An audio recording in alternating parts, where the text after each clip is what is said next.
Tonight's webinar was requested because some people were confused about the definition of post-traumatic stress disorder and what qualifies one to have post-traumatic stress disorder. And there's a lot of talk about it. It's one of the diagnoses that's common in our everyday lexicon. We talk about PTSD often. So I'm going to talk about trauma in general. I'm going to talk about the continuum, and then I'm going to talk about some of the aspects of PTSD, what qualify it to be PTSD. In addition, I'm going to talk about the effects on the brain, what happens, because I think one of the most important things to understand about treating and thinking about trauma is that it's not always a conscious process, right? And what I mean by that is you can't intellectualize yourself out of it. You can't simply talk yourself out of it. Oftentimes, you have to have prolonged experiences that are healing in order to overcome post-traumatic stress disorder. And wilderness therapy, experiential therapy lends itself very, very well to that. PTSD is in part the tortured conscience of good people who did their best under conditions that would dehumanize anyone. So at the extreme end, it is somebody's inability to get over a situation that would dehumanize any of us. And so, again, starting at the outset, I want to talk about this in terms of its compassion. I think when we talk about trauma, one of the things that I've learned is that so often there's actually a structural change in the brain, and that what looks like willful, conscious decision-making, that person doesn't experience it as such. The brain has actually been rewired, hardwired to function in a different way, and oftentimes we're operating from that limbic system, that primitive place where threats are amplified, right? Everything is seen as a threat, and so our decision making is going to be made from that place, and we're going to have a fight or flight or freeze response to even moderately threatening stimuli.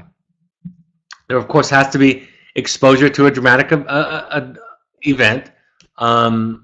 The persistent re-experiencing of that trauma is one of the qualifications that increases it. Persistent avoidance and emotional numbing. The amazing thing about this particular bullet point, folks, and this is important to remember, is that PTSD, of all the diagnoses in the diagnostic manual, has the broadest examples, the broadest criteria of symptoms, right? They're not limited. Anything that can take the person out of that feeling of dread or terror is going to be displayed. So anything from substance abuse to self-harm to dramatically dissociative, not being present in reality of ways of being are going to be a part of that. Persistent symptoms of increased arousal, not presence before. So again, there's that hypervigilance where even the smallest and moderate levels of threat are going to be perceived as incredibly threatening. The duration of the symptoms have to last more than 1 month. There has to be significant impairment.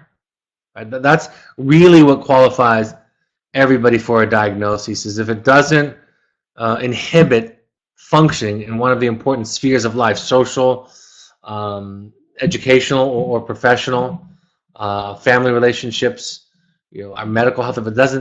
If it doesn't affect us in one of those spheres negatively, we don't qualify for the diagnosis. And the DSM-5, published in May of 2013, PTSD is classified as a trauma and stress-related disorder.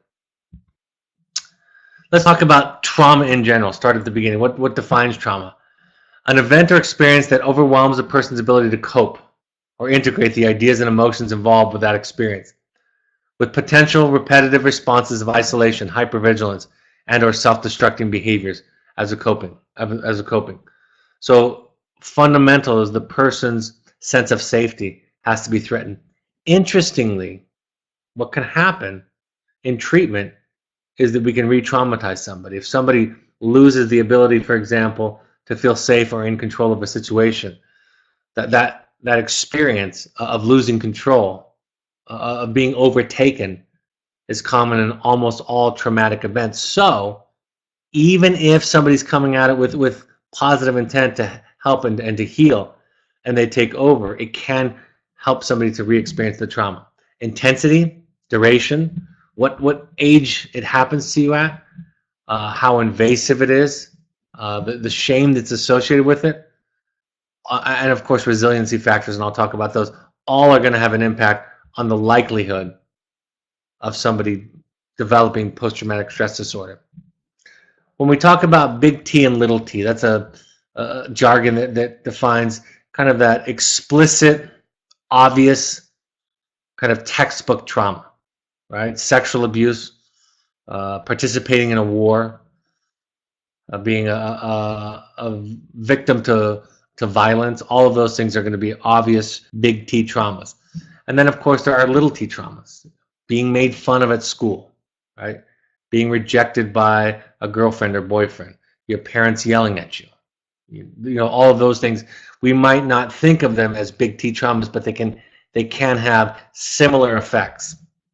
When thinking about trauma, it's important, these are some of my ideas, you don't get to define the trauma in someone else's life, they do. I think a lot of people, and I've heard parents for years, struggle with this. They talk about, they have a perspective that says, you know, we provided a pretty safe, pretty normal family life for our child. And they'll go down to list the examples of events that didn't happen in their child's life. So why are they responding this way? And the answer to the question I've given is, you don't get to decide what's upsetting for your child. Somebody else does. That's nobody's right. Somebody I heard define trauma as anything less than ideal. And when we broaden it to that, we can understand that anytime somebody experiences something unwanted, it can have an effect. Of course, the more intense, the more repetitive, the more exposure, the more invasive, all those things that I just listed on the previous page, all of those are going to more likely have an impact. But anything less than ideal can begin to create an unwelcomed experience that we might develop symptoms around in order to cope with. The risk of traumatizing with good abuse. This is from Gill. Thus, if the therapist or guide knows what is right for us and manipulates us to achieve these treatment goals, it is abuse, plain and simple. It is hard to see how good abuse ever cures bad abuse. So that's what we think about. When I have clients, students that are farther along the traumatic end of the spectrum, I oftentimes will be more patient with their progress, right? Let them have more and more of a lead in the treatment planning. I have made mistakes in my career. In fact, I was contacted through social media by a former client over 10 years ago, maybe 15 years ago, where he gave an example. And in fact, I don't recall the example that he gave from my own memory, but he says where I exposed him in a way that felt very threatening and made him feel very vulnerable. And he'd held on to that for years. And of course, I apologized for that and acknowledged that. And I couldn't even imagine myself doing that today. But early on, I thought of this idea. I thought of the idea that I was going to help him. And I knew the way to help him in the process. What are resiliency factors? In fact, this is what my dissertation for my doctoral degree was about what can we do, what's going to mitigate trauma. Family rules and processes in families can mitigate trauma. The more stable it is, oftentimes people that are more susceptible to PTSD have been exposed to chaotic, non-nurturing situations in the home life. So soldiers coming back from war that experience PTSD could at times be separated out by kind of the family of origin, early life experiences. Essentially, the ability to feel, the ability to relate, to resonate to our children is really critical. If our children are allowed to feel, if they are seen, that can have an amazing impact. My research showed, in interviewing over 2,000 young adults during my dissertation, looking at early life experiences and intimacy in young adulthood, that the one most important factor in mitigating against trauma was the question about, did somebody in my life see me? Did I feel connected and supported by at least one person? And if one person consistently in their life was capable of seeing them, containing them, holding them, validating them, listening to them, wasn't anxious or frustrated with them on a consistent basis, wasn't afraid for them on a consistent basis. If that person could be present, grounded, and present with them for a significant portion of time, then these subsequent traumas that we studied had less of an impact on their ability to develop healthy relationships in young adulthood. So that's powerful. You know, I hear so much about questions about resiliency, of somebody having the ability to bounce back, to be unaffected or less affected by trauma or negative experiences. And it is this thing, and that's why we talk about it and spend so much time. That's why it's critical. It's so critical that parents do their own work, because it's only on the foundation of doing our own work, of taking care of ourselves psychologically through whatever means that we find to be most effective. It's only when we build that foundation in ourselves that then we can have the capacity to be there for our child.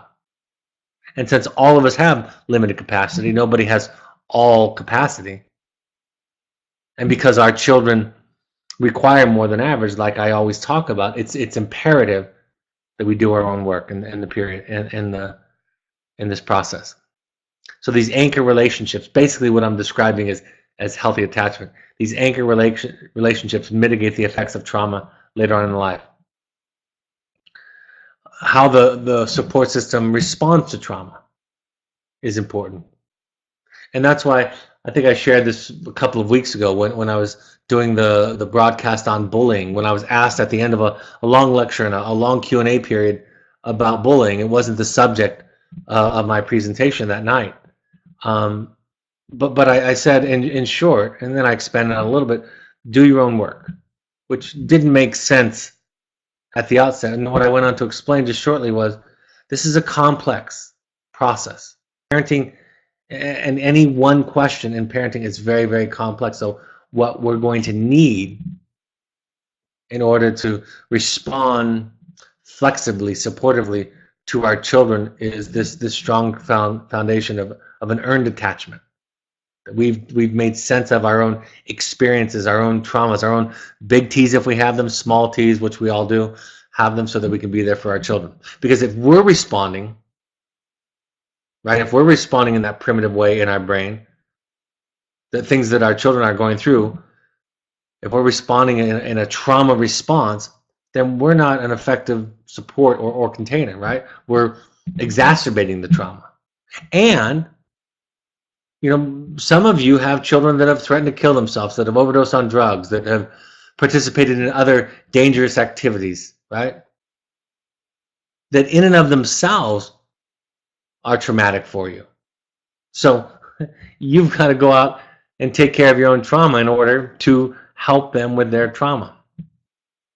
And of course, multiple traumas can add to the impact on the individual. Let's talk a little bit of a couple of portions of this about the brain. Trauma or stress causes the brain to produce the neurochemicals cortisol and endorphins regulated by the hypothalamus. When creating these chemicals repeatedly over time, the brain can become addicted to them. This is why addicts or family members in an addicted family are often drawn to drama, intensity, and fear. They cause the brain to generate cortisol and endorphins. In other words, we get that release, right? That good feeling that comes after trauma, and we get addicted to that. We can't be satisfied with kind of a boring, mellow, non-dramatic situation. And since the brain stores information in non-intuitive ways, we need to think about therapy and our response to it in a non-intuitive way. The brain stores memories in clusters called cell assemblies, interconnected and associated events. In other words, you've all had this experience where you smell a certain smell, you hear a certain song, and it brings you back to a certain memory, right? We've all had that. That's because that's how the brain stores information. Memory is in these associated events, not necessarily in the verbal portion of the brain, right? The way that we think of traditional therapy as talk therapy, question and answer, responding, giving advice. Because of the way in which memories are triggered by association and experience odor, texture, sound, or object reminiscent of any part of the memory stored in the cells of the brain can stimulate associated memories. Also, because memories with a high emotional content, pleasant or unpleasant, are more easily recalled by the brain, traumatic memories have a sort of hierarchical power over less emotionally laden ones, right? This is also related to our brain's negative bias, right? We've all had the experience either on the receiving end or the giving end where you could say 10 positive things about somebody or have 10 positive things said about you, and then the one negative thing sticks out, right? That's the only thing we remember or they remember. And that is because in our evolution, it was more important that we responded to, that we paid attention to threats. Think about primitive mammals, like our primitive being. If we missed a predator, for example, if we didn't see a predator, the result was death. If we missed kind of low-hanging fruit, we missed one meal. So our brain has a hierarchy in what it pays attention to. And a predator is much more important. We miss it and we don't live to pass on our DNA. If we miss one piece of low-hanging fruit, which is the positive, then we miss a meal, and that's something to overcome. We take in information through all five senses. Many traumas are pre-verbal experiences that occurred before we learn to express ourselves through speech. It is difficult to reach these wordless places and reflect upon them exclusively through the use of our language. But when our bodies are engaged, we can move through the memory and show what happened rather than try to reconstruct it through words. That is why in both its use as an assessment tool and also as a treatment tool, wilderness therapy can be so effective. In fact, some of the most exciting work that I've ever participated in wasn't the talk therapy session. It was a group experience. It was somebody experience with making something or overcoming something or a difficult hike. It oftentimes was the stuff that happened in between the therapy sessions. A lot of clients will say one of the common suggestions or pieces of feedback is the client say, I want more therapy, more formal therapy is what they're talking about. And in some ways it makes sense because they imagine if they had more therapy, right, 2, 3, 4, 5 formal sessions a week, then the result would be a shorter length of stay. That's their idea. And that's what they're motivated for. But it's the stuff in between that is the work. And therapy is happening all the time. It's just not verbal, formal, traditional talk therapy. So that is why this process can be so effective. The effects, it depends upon, again, the stage of life that we're at. And the stage of life are classically, traditionally listed as early stage of life is about trust. Then we move on to autonomy, industry. I had listed autonomy twice. Identity and intimacy. So depending upon what stage it happens at, it might affect us in one of those areas.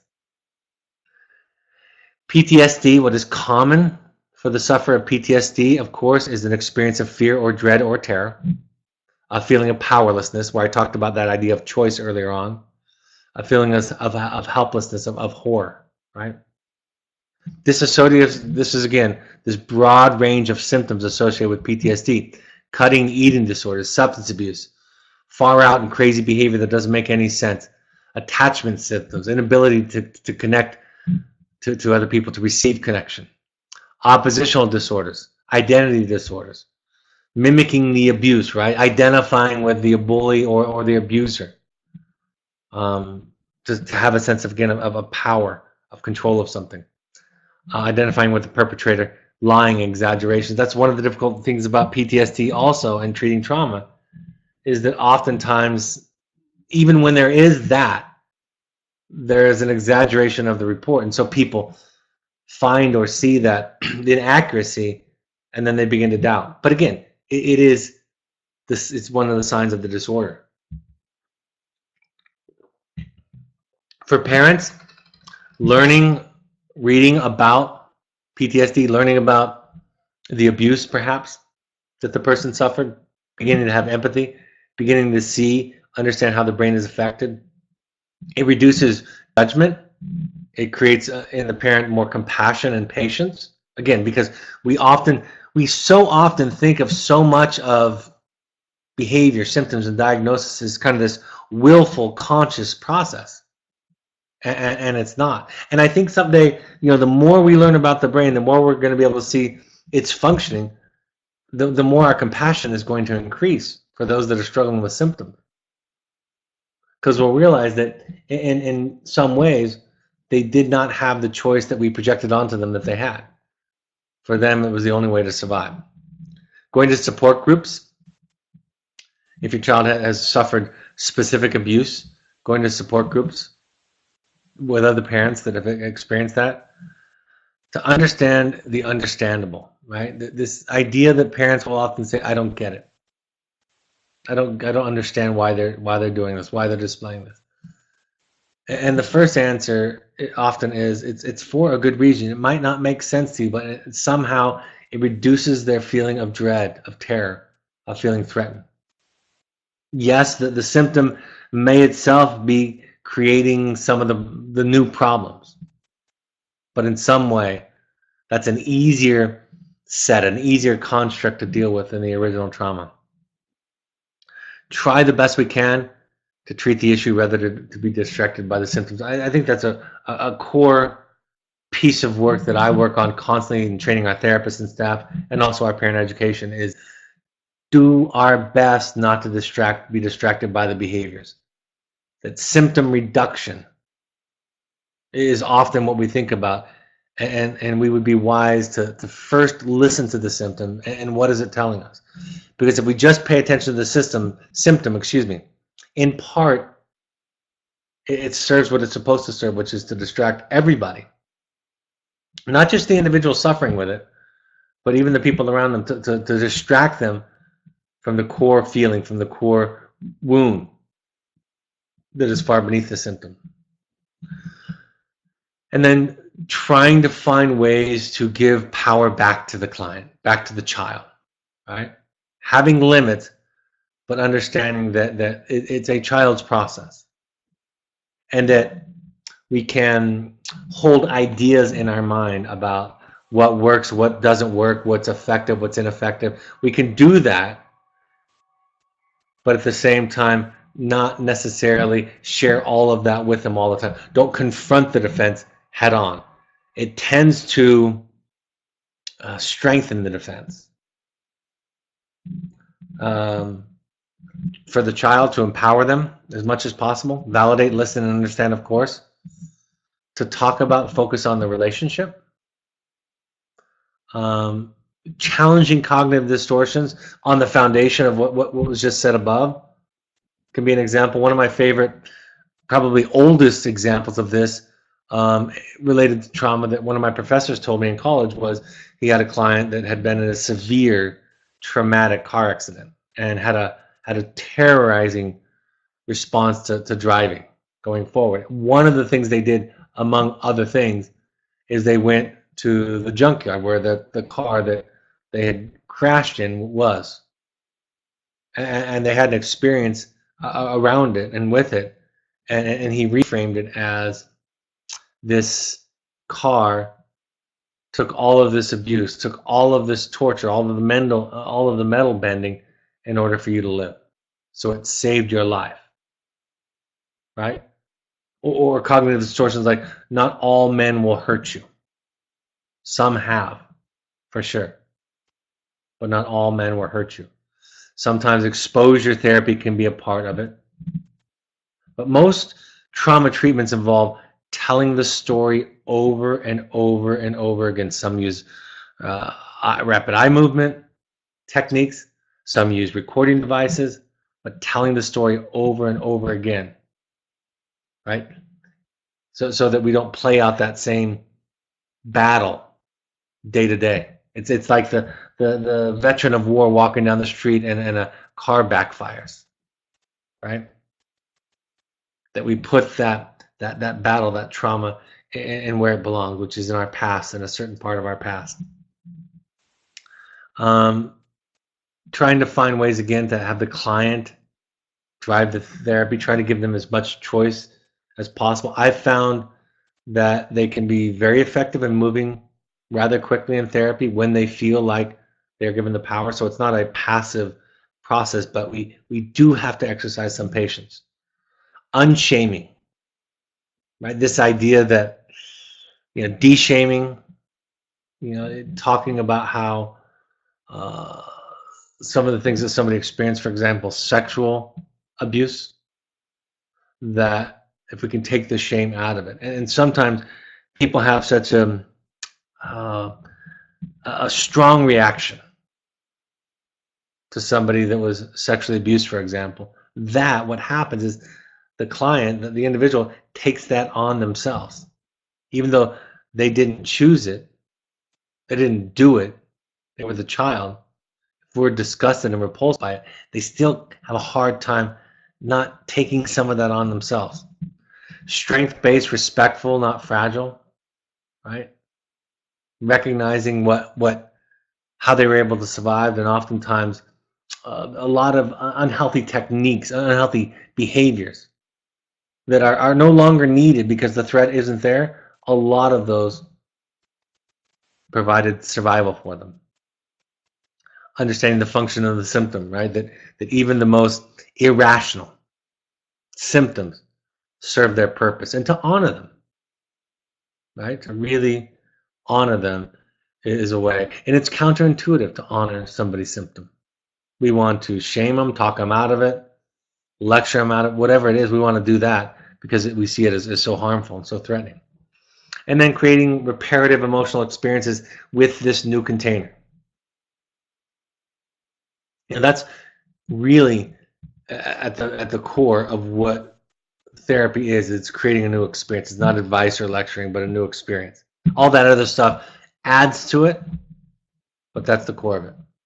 Alice Miller said in her book on healing from abuse, when we realize all of our lives that we have feared and struggled to ward off something that cannot really happen any longer, it has already happened at the very beginning of our lives when we were completely dependent.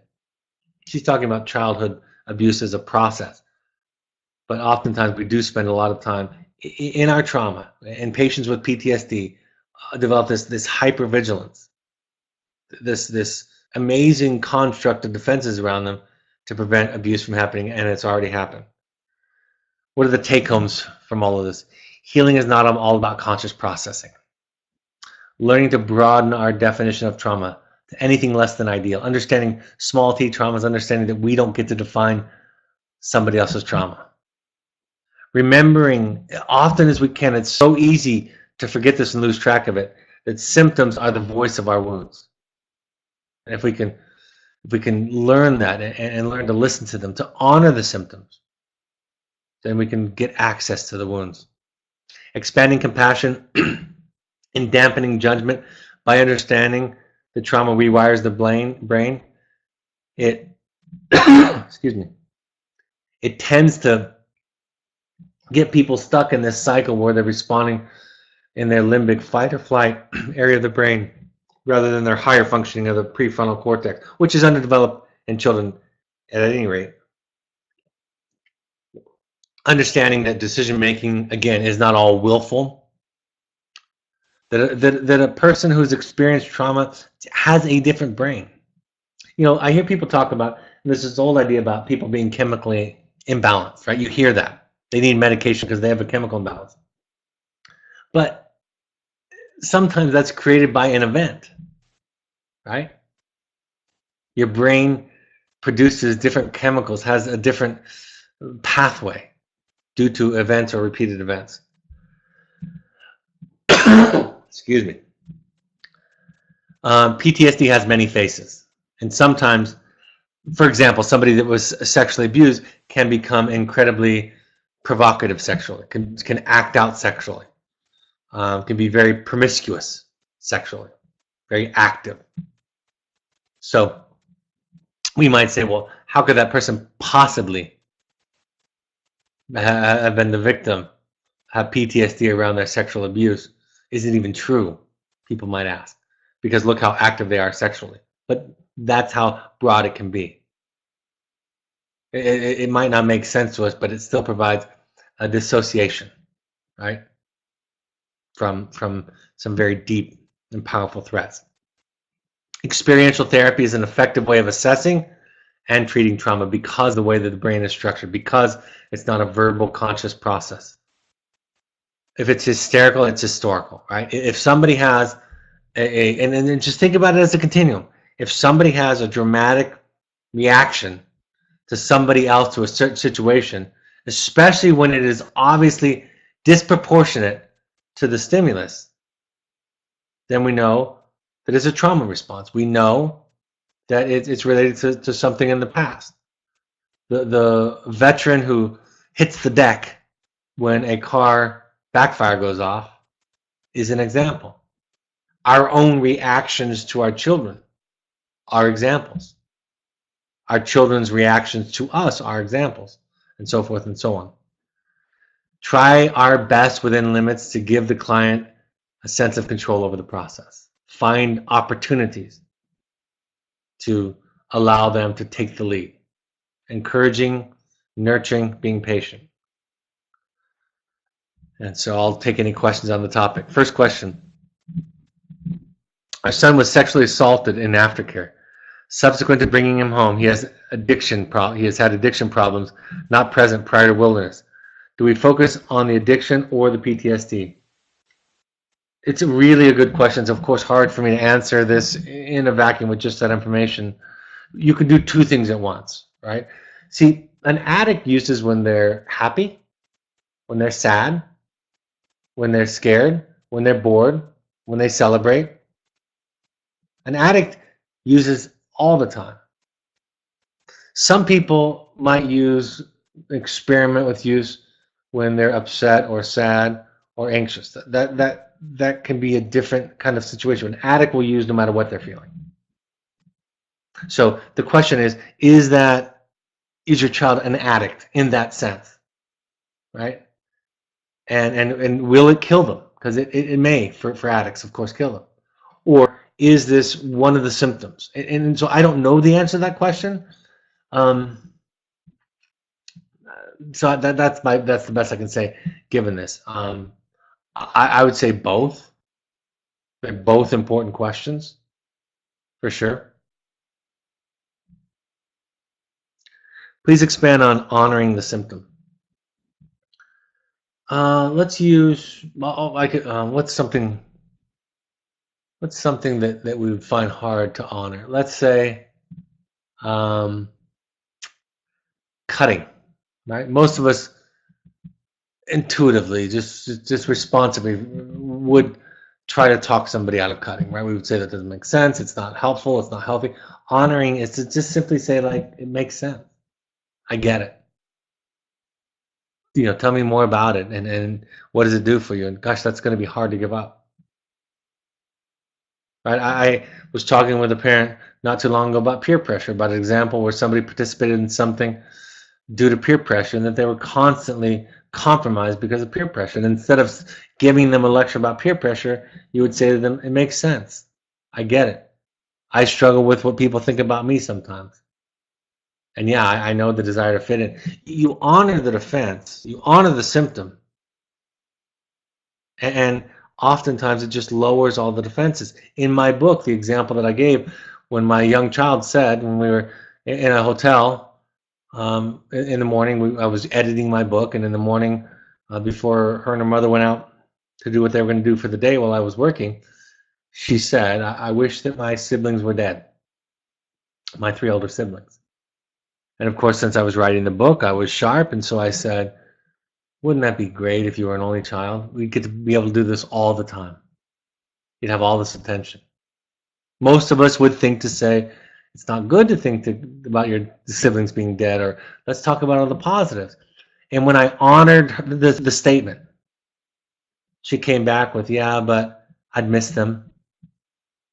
And my big sister is my best friend. And she came up with all these positives because I honored the defense. I honored the symptom, if you will. So that's what it means.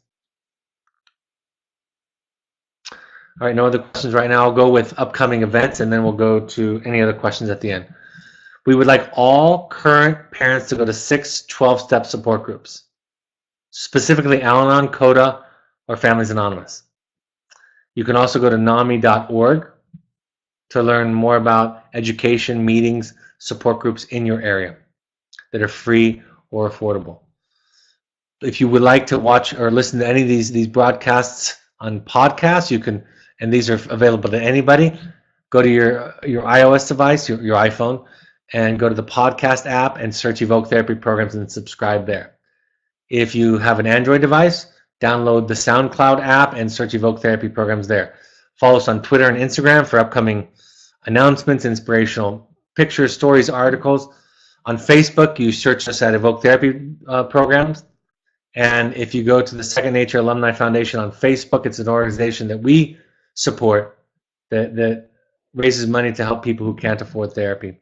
And then, of course, going to our Evoke Therapy blog. My book, The Journey of the Heroic Parent, is available on Amazon. Go to other purchasing options right now because the reprint for the warehouse, for the main warehouse, is still happening. So go to other options, other buying options, and buy it from the Enlightening Relationship, which is ours.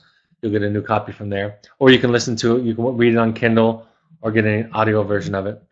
The Parent Alumni Foundation book page has recommendations from our therapists for various topics. If you buy the book through that, through the Amazon Smiles program, a percentage of the proceeds goes to charity to people who can't afford it, can't afford therapy. The next workshop, we want all current parents, if at all possible, to go to a workshop. The next one is October 21st through 22nd. And then after that, November 18th through 19th. You can combine that with a field visit. If your therapist says that the timing is right, contact Gail at evoketherapy.com for more information, or to RSVP.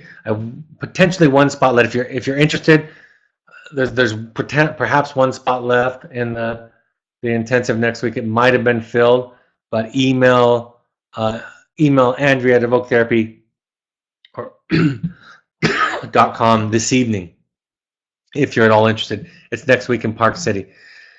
And then there's actually some spots already filling up for the November Finding You Intensive. This is deeper work. These are the ones that I'll be running, where we take 6 clients and we go into your family of origin, meditation, mindfulness, some of your own historical work, and like I said, make sense out of it, and how does it show up in your relationships today. We also have the opportunity for private family intensives. Email intensives@evoketherapy.com for questions. I'm having a cough tonight. Excuse me. I'm sorry. The parent support groups we have on the calendar. We will be in Washington, D.C. this week, Thursday night, at the Residence Inn, Pentagon City, 7 to 9 p.m. In New York City on October 29th. That's a Sunday afternoon.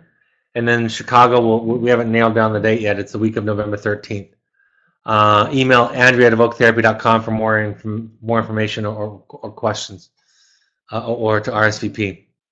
Pursuits trips are international and adventure trips for adults, young adults, and families. Sober fun, therapy light with an adventure component.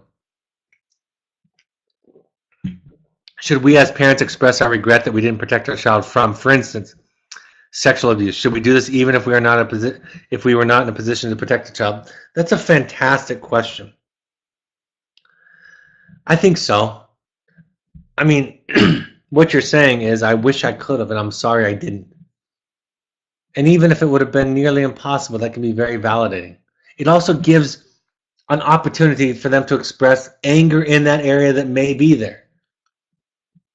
All right. The book, Why Won't You Apologize, by Harriet Lerner, that I did a webinar on, broadcast on a few weeks back, she gives an example of just that, of a parent acknowledging that they didn't know about, but weren't able to protect them, didn't see it. I think that's a very generous gift that we give our children, even if rationally there might not have been any realistic way to stop it. I think that's a fantastic, wonderful gift, and lets them know that you're safe to talk to be angry at. They need somebody to be angry at. And you allowing them for it to be you is a great, great gift. Our daughter was sexually assaulted on 2 separate occasions, and after that started acting in anger and was very promiscuous. We've come to learn that in her letter of accountability. She is now in a residential treatment center dealing with the trauma. I'm wondering if you recommend EMDR for dealing with this when she comes home. I will say this. EMDR has been proven in the literature to have a positive effect on it. My answer is yes. I would try it. I would offer it. I would suggest it. There are many people, in fact, in the book I just mentioned by Harriet Lerner, she gives an example where somebody was in traditional psychotherapy for many years and went to EMDR, and it did have a dramatic effect, an improvement effect on the individual. So yes, it's not, again, it's not necessarily a rational process that we would intuitively go towards, but the research shows that it's common. And again, I will say, of all of the treatments that are available, that are known to be in the research effective, the common thread is telling the story over and over, almost ad nauseum. Telling the story over and over again. EMDR does that with the eye movement. So my answer would be yes. I would strongly consider that and offer that. Can PTSD be overcome? Of course, absolutely. In fact, wilderness therapy is now used by the Veterans Association, right? Veterans coming back from war oftentimes are using wilderness therapy. We've even talked about the possibility of creating one just for veterans. It would be hard, I think, to maintain the structure of it unless we had a contract with somebody, but it can be overcome. Experiential therapy, exposure therapy, so, EMDR, other therapies that talk about how to treat it, they can be effective. And having a reparative experience, a safe experience. And oftentimes it's going to be a theme, right? It's going to be a theme. And we're all on the trauma continuum. Hopefully, we're closer to the end of little trauma. Nobody has no trauma. They might just have small t trauma, and they might be very resilient. But all of us have had moments where we have felt unsafe and threatened. And we all have moments at times where we overreact to things. Overreact is not a great term because it's not really overreacting when you consider the history. But just thinking about it in a simplistic way, how many of you have overreacted to something? That's evidence of a trauma response. But the answer to the question is absolutely. Is the play going to also be in Nashville, October 20th and 21st? Yes, it is. Is that right? Andrea, I'll look on the calendar here. I just want to make sure before I answer that question. I believe it is. It will be, I have it on the 21st. Yeah, the 21st at the Oz Arts in Nashville, Tennessee. So go to the On Guard Arts, ENGARD arts.org website to find out where the play will be showing. Right now, those are the only 2 ones on the calendar. We've had a very difficult time getting funding. It's a nonprofit theater company, and they're just looking to break even. That's all they want to do. It's a passion project, a heart project, but we've had virtually no success from any other therapeutic program in the country at getting any kind of support for it. And although many people have expressed the desire, it really will take benefactors and donors to do it. And so that's just the way that it is. We'd love for it to be out there. There's also a Facebook page on wilderness, the wilderness play also, if you want to go there.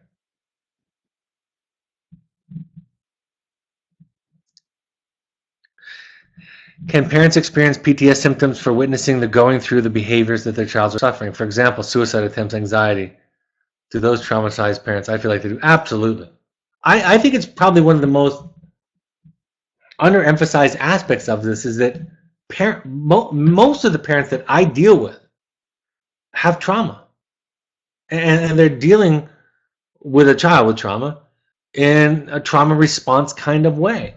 And that doesn't help anybody, right? It doesn't help anybody, but absolutely. And that's why doing your work, that's what I said, doing your work is so critical so that you can be more capable of containing, of holding a child. And somebody that's operating from a trauma, unresolved trauma base is not going to be most effective at supporting somebody else.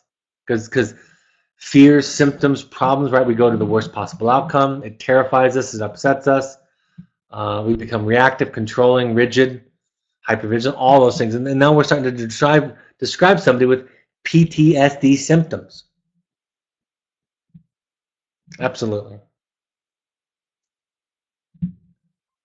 All right, folks, thank you so much for your participation tonight and for your energy. And we had a great group and several of you on tonight. And so I appreciate that.